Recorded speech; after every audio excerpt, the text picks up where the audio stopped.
Bonjour à tous, c'est Lisa de Réflexion Partagée. Si jamais tu ne connais pas encore Réflexion Partagée, alors Réflexion Partagée, c'est une association culturelle qui a pour but de donner à tout le monde la possibilité de s'enrichir culturellement. Donc on fait ça notamment à travers des cafés-débats, aussi en publiant des informations très régulièrement sur les réseaux sociaux et en publiant des vidéos sur YouTube comme je le fais actuellement. Donc voilà, si jamais ça t'intéresse, je mets tous les liens en barre de description de toute façon et je t'invite à nous suivre sur les réseaux sociaux. Donc on va rentrer dans le vif du sujet. Aujourd'hui, je vais te parler du Venezuela. J'ai choisi tout simplement de te parler de ce sujet parce que c'est vrai qu'on en entend énormément parler en ce moment. Il y a beaucoup d'actualités qui tombent tous les jours sur le Venezuela. Et moi, à chaque fois, je me disais, mais pourquoi ça se passe comme ça en fait? Pourquoi il y a un mec qui a débarqué pour dire je suis président par intérim? Pourquoi c'est la crise? Pourquoi c'est la pénurie? Pourquoi il y a des gens qui ont du mal à se nourrir? Enfin, qu'est-ce qui se passe au Venezuela concrètement? Donc je me suis dit, je vais aller faire mes petites recherches pour trouver les raisons de cette crise qui paralyse le Venezuela, quoi, et qui est désastreuse, que ça soit sur le plan économique, social et surtout humain, parce que à l'heure actuelle, il y a énormément de gens qui sont dans une situation désastreuse au Venezuela. Il y a beaucoup de raisons qui expliquent pourquoi le Venezuela est dans une telle situation. Je vais pas réussir à tout vous expliquer de A à Z et à vous dire toutes les raisons parce que ça serait vraiment interminable. Et même moi, avec toutes les recherches que j'ai faites pour cette vidéo, je pense pas avoir tous les éléments pour tout vous expliquer de A à Z, c'est impossible. Mais je vais essayer de vous expliquer quand même ce que je peux en essayant de faire une sorte de chronologie. Donc je vais d'abord vous parler de Hugo Chavez, puis ensuite on verra la période actuelle, donc depuis 2013 avec le gouvernement de Maduro. Premièrement, si je dois te parler du Venezuela, je dois forcément te parler du pétrole. Alors le pétrole, c'est une ressource centrale au Venezuela en fait. Donc il faut savoir qu'au début du XXe siècle, le Venezuela exploitait surtout du cacao et du café. Donc le Venezuela faisait partie des premiers producteurs de café et de cacao au monde. Puis ensuite, ils ont découvert le pétrole et c'est là que le pétrole a vraiment pris une place importante dans l'économie vénézuélienne. Le secteur pétrolier passe de 2,5% du PIB à près de 40%, tandis que le secteur agricole passe de 39% du PIB à 12,2%. Le pétrole est donc un des moteurs de l'économie du Venezuela, c'est-à-dire que l'économie va fortement dépendre du prix du baril du pétrole. Hugo Chavez a été élu en 1998 et arrive au pouvoir en 1999. Et il arrive dans un contexte où déjà la démocratie est plutôt affaiblie, dans le sens où les gouvernements antérieurs avaient vraiment du mal à mettre en place une démocratie réelle et aussi à mettre en place un vrai développement pour le Venezuela. Donc il arrive dans ce contexte-là et déjà il parle d'une crise éthique, morale et sociale, puis il veut faire face à cette crise éthique, morale et sociale en mettant en place plusieurs réformes dans le cadre de la révolution bolivarienne. La révolution bolivarienne, qu'est-ce que c'est? Ce sont simplement toutes les réformes que Hugo Chavez va mettre en place quand il arrive au pouvoir. Je voudrais juste faire un petit aparté sur la signification de bolivarienne. Bolivarienne, ça vient de Simon Bolivar. Il est aussi connu sous le nom du Libertador. Simon Bolivar, c'est un personnage très important dans le contexte historique de l'Amérique latine parce qu'il a permis l'indépendance en fait des colonies espagnoles. Il a fait partie de ces personnes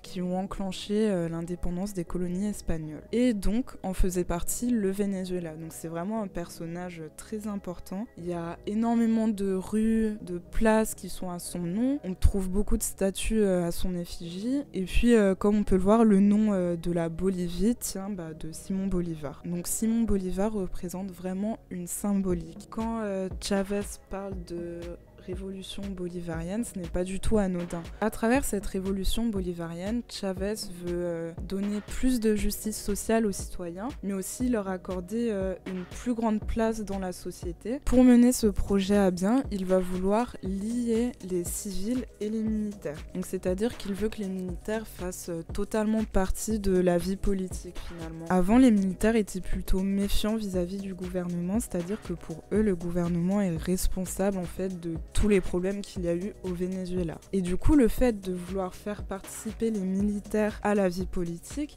c'est vraiment quelque chose de novateur. Et du coup, il va faire participer les forces armées à ce processus qui veut plus d'égalité et plus de justice sociale. Au moment où Chavez arrive au pouvoir, le prix du baril de pétrole est seulement à $10, ce qui est une catastrophe pour le Venezuela. Ce qu'il va donc proposer, c'est une diversification de la production et il va également relancer l'OPEP. Donc l'OPEP, c'est l'organisation des pays exportateurs de pétrole. Et cette réactivation de l'OPEP a porté ses fruits puisque le cours du baril de pétrole est reparti à la hausse pour atteindre $30 le baril en 2003. Chavez voulait également lutter contre la corruption. Le problème, c'est que le gouvernement de Chavez ne faisait pas l'unanimité. Dès 2001, on note qu'il y a eu beaucoup d'agitation politique. Par exemple, Chavez avait des proches qui étaient généraux de division et qui étaient accusés de détournement de fonds publics. Et ça, c'est vraiment un problème dans un gouvernement où le président affiche sa volonté de lutter contre la corruption. En peu de temps, Chavez contrôle presque tout sauf les moyens de communication privés, mais aussi la grande centrale syndicale. Il nomme directement des personnes de confiance aux postes clés de l'État, mais aussi à la tête de PDVSA, qui est la grande compagnie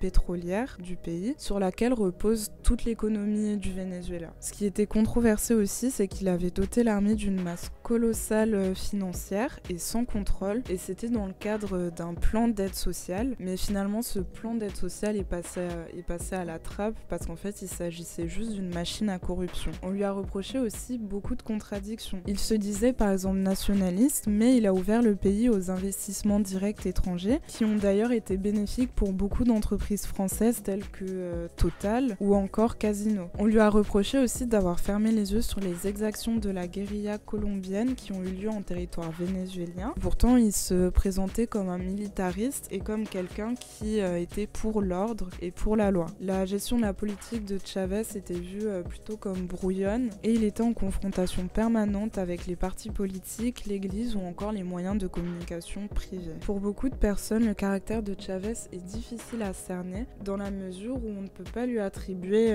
une idéologie précise. On ne peut pas dire de Chavez qu'il est communiste, on ne peut pas dire de Chavez qu'il est socialiste, enfin on peut pas vraiment lui attribuer une étiquette politique exacte. Sa pensée était plutôt spontanée et pragmatique. Certains anthropologues ont même dit qu'il faisait simplement du bricolage d'idées. Tout au long de 2001, on a eu des enquêtes d'opinion qui ont montré très clairement l'érosion de la confiance en Chavez.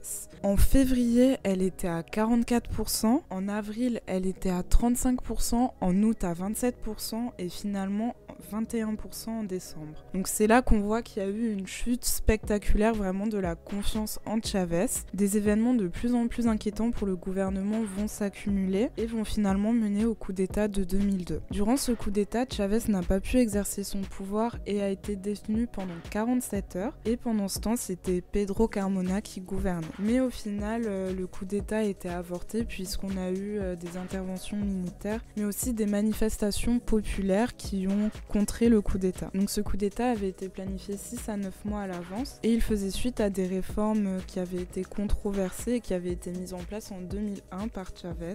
Mais finalement ce coup d'État a échoué et Chavez est vite revenu au pouvoir. Chavez sera réélu en 2006 et également en 2012. Donc je vais pas trop m'attarder sur ça mais je vais plutôt vous parler de quelques mesures économiques qui ont renforcé la crise au Venezuela. Entre 2006 et 2012, la dette publique extérieure a quadruplé au Venezuela, notamment parce que celui-ci pouvait aller sur les marchés financiers internationaux et demander des crédits assez facilement. On a les dettes envers les banques de développement chinoises qui ont beaucoup augmenté, mais aussi on a la dette de la PDVSA, donc la compagnie pétrolière nationale, qui a beaucoup augmenté. Fin de 2012, avant même que le cours du pétrole baisse, le Venezuela était vraiment en grande difficulté par rapport à sa dette et avait même perdu en fait son accès aux marchés financiers. Sachant que déjà en 2011, la dette de la République plus la dette de PDVSA plus la dette envers les banques de développement chinoises représentait 20% du revenu des exportations. C'est-à-dire que t'exportes, tu reçois ton revenu, t'es content, mais en fait t'as déjà 20% de ton revenu qui part dans des remboursements de dette. Et cette dette, elle a fait... Oula. Et cette dette, elle a fait que augmenter. Et vers 2015, elle atteignait 55% du revenu des exportations. Ce qui est énorme et qui met juste l'économie en totale difficulté, quoi. Et le problème, c'est qu'on n'a pas su répondre correctement à ce phénomène. Au lieu d'engager une restructuration, un mode de refinancement, on a préféré réduire les importations. Le problème, c'est qu'on a réduit beaucoup trop les importations. Cette réduction d'importation a commencé en 2012. En 2013, les importations, elles ont été réduites de 13% par rapport en 2012. En 2014, de 17%. En 2015, de 30%. Et finalement, en 2016, de 51%. C'est vraiment une baisse énorme et ça a eu des conséquences désastreuses. Par exemple, pour la production nationale, c'est-à-dire que tu as l'habitude d'importer des intrants, des matières premières et des produits qui vont t'aider justement à produire d'autres produits. Je sais, il y a beaucoup de fois produit dans ma phrase, mais vous avez compris. Et donc, tu peux plus importer. Enfin, t'as pas d'ingrédients pour produire, quoi. Enfin, comment tu fais pour produire? C'est comme si tu voulais faire des crêpes sans œufs, genre c'est pas possible. Forcément, la production baisse et forcément, c'est dommageable pour l'économie. Le salaire baisse, la consommation baisse et aussi on a d'autres effets dévastateurs comme par exemple la pénurie de biens de première nécessité au Venezuela et ça dure depuis très longtemps. Maintenant, il y a des gens qui font la queue devant des supermarchés pendant des heures. C'est vraiment catastrophique, il n'y a plus rien dans les magasins, il n'y a plus rien dans les rayons. C'est devenu très difficile non seulement de trouver des biens de première nécessité mais aussi de pouvoir les acheter. C'est vraiment catastrophique et les gens ne peuvent pas se nourrir correctement. Ça concerne aussi bien les aliments que tout ce qui est matériel médical, etc. Les gens ont aussi du mal à se soigner. Sous Chavez, à partir de 2007, l'État a commencé à prendre le contrôle de beaucoup de secteurs de l'économie. Par exemple, des firmes qui produisaient de l'acier, du fer, des choses comme ça, mais aussi tout ce qui est secteur de télécommunications et électricité. Cette prise de contrôle d'entreprises et d'exploitations privées a endetté l'État et le pire, c'est que l'État n'a même pas eu de vrai retour sur investissement de toutes ces entreprises dont il avait pris contrôle. Le gouvernement, en plus d'accroître les contrôles sur les entreprises, a aussi contrôlé tout ce qui est prix, marge. Il a imposé par exemple un profit plafond à certaines entreprises, etc. C'était dans un but de contrôler l'inflation, il me semble. Sauf que ça n'a pas du tout contrôlé l'inflation et ça a eu l'effet inverse, donc c'est-à-dire qu'on a eu plus de pénuries. On a vraiment eu une perte du potentiel productif du Venezuela, ce qui est très dommage parce que c'est vraiment un pays riche avec énormément de ressources. Après, il y a beaucoup d'autres choses qui ont renforcé la crise au Venezuela. Je sais pas si ça sert vraiment à quelque chose de vous énumérer toutes les raisons parce qu'il y en a beaucoup. Je préfère plutôt passer à autre chose et qu'on parle de ce qui se passe actuellement. Je vais vous parler de Nicolás Maduro. Nicolás Maduro était très proche de Hugo Chavez. Il a été d'ailleurs son ministre des Affaires étrangères en 2007, puis il a fini par devenir son vice-président. C'est même lui qui a annoncé la mort de Chavez en 2013 à la télé. Nicolás Maduro est révolutionnaire depuis son plus jeune âge. Son père était d'ailleurs militant de gauche et syndicaliste. Il baignait déjà dans un milieu politique en fait. D'ailleurs, au lycée, il s'était fait virer pour ses penchants communistes. Il y a même une phrase que Nicolás Maduro a dit et qui, je trouve, décrit bien le personnage, donc je vais vous la lire. Il y a des gens dans le monde qui me voient comme le Staline des Caraïbes. Et c'est vrai que je lui ressemble. Regardez mon profil. Parfois, quand je me regarde dans le miroir, je vois Staline. Bref, vous voyez le genre de personnage. Donc Maduro est élu en 2013 et il a été réélu l'an dernier également. Il faut savoir qu'il ne fait pas l'unanimité et qu'il s'accroche au pouvoir, dans le sens où il a survécu à des tentatives de rébellion, des mois de protestation, mais aussi à des menaces d'intervention militaire, à un exode massif du peuple et même à une élection qui aurait été truquée l'année dernière. On est dans un contexte où Nicolás Maduro est le président du Venezuela. La situation au Venezuela est juste catastrophique. On fait vraiment face à un système économique qui est effondré. La population fait face à une pénurie énorme. Il n'y a plus de moyens de paiement, il n'y a plus de carte de crédit, ça ne marche plus. C'est très difficile de trouver des biens de première nécessité, c'est très difficile de se faire soigner, on n'a pas de médicaments. Par exemple, quand on a le cancer au Venezuela, c'est très difficile parce qu'on n'a pas de médicaments pour faire de chimio. Les gens ont difficilement accès à l'eau, l'électricité, les transports en commun. Déjà en 2014, on avait des rations rassemblements qui exigeaient le départ de Maduro et ces rassemblements ont été réprimés très sévèrement et on a eu 43 morts dans le pays. Sous le gouvernement Maduro, on a vraiment des atteintes aux droits de l'homme. On fait face à un drame humain, on a même eu une coupure d'électricité dans tout le pays et ça a eu des conséquences désastreuses. Déjà qu'on a du mal à accéder à la nourriture, aux médicaments, etc. Avec cette panne d'électricité, on pouvait pas faire marcher les machines dans les hôpitaux par exemple. Et voilà, il y a des gens qui sont morts de ça a vraiment eu des conséquences mortelles et les Vénézuéliens quittent leur pays en masse. Donc en 2016, on a eu plus de 3 millions de Vénézuéliens qui ont quitté leur pays et d'ici la fin de l'année, on s'attend à 5,3 millions de Vénézuéliens qui seront partis. Donc en général, ils partent dans les pays voisins ou encore aux États-Unis ou en Espagne dans l'espoir de trouver un travail et d'envoyer de l'argent à leur famille. Donc on a une crise économique, politique, sociale, morale, éthique, migratoire. Enfin, c'est vraiment une crise qui est très grave, d'autant plus que Maduro a refusé l'entrée sur son territoire de biens de première nécessité qui ont été accumulés à l'entrée du pays par d'autres pays et c'est des aides humanitaires quoi. Et il dit que son pays n'en a pas besoin, tout simplement parce qu'il a peur qu'il y ait une armée étrangère qui intervienne. Dans les raisons de cette crise, on retrouve le pétrole, comme je vous ai expliqué un peu. Le Venezuela dépend énormément du pétrole. Si le prix du baril de pétrole est bas, ça va être très dur pour le Venezuela. Le Venezuela dépend aussi fortement des importations et on voit qu'elles ont été réduites et que ça a pénalisé toute l'économie. Après, dans les raisons de cette crise, on peut aussi souligner l'instabilité politique, le fait que là on a Nicolás Maduro au pouvoir, sa légitimité est très contestée. D'ailleurs, on a Juan Guaidó qui est arrivé dans ce contexte le 23 janvier 2019, parce qu'on est en 2019. Donc les députés de l'Assemblée nationale qui sont majoritairement anti-maduristes se sont entendus pour faire marcher la constitution de 99. Dans la constitution de 99, on dit que